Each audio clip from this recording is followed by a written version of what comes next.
Today's psalm is perfect for anyone who has ever been through great pain and suffering and anguish.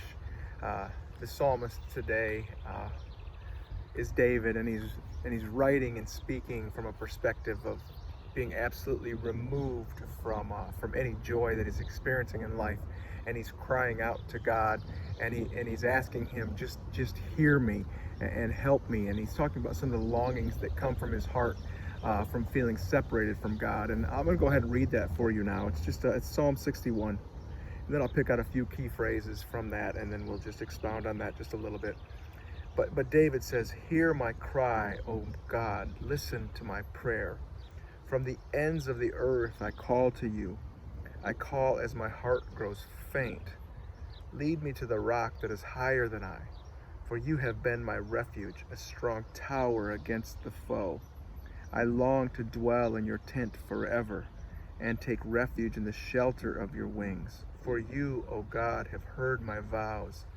You have given me the heritage of those who fear your name.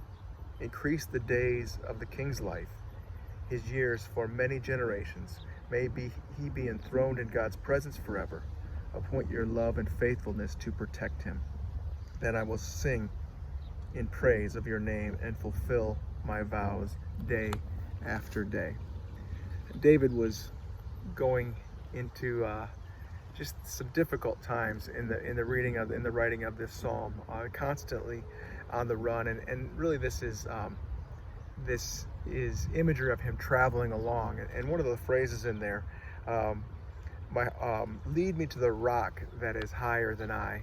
And really what this is kind of a shelter that David is asking for. Lead me to a shelter, something that will be protecting for those who were in battle, or those who were in the wilderness. They would always look for a rocky outcropping on the side of a mountain that would give them a natural defense against predators from behind, and that they would be able to see above and see who the people who are coming out. And so David is just saying, Lord, I need a higher perspective. I need an elevated view of what is happening. And so lead me to that rock so that I can see, I can be protected from behind. I could be hemmed in behind by you from anything that would try to come from me behind. And I would see and be able to have defense against anything that would be coming to me from the front.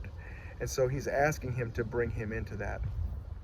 David also says, I long to dwell in your tent forever.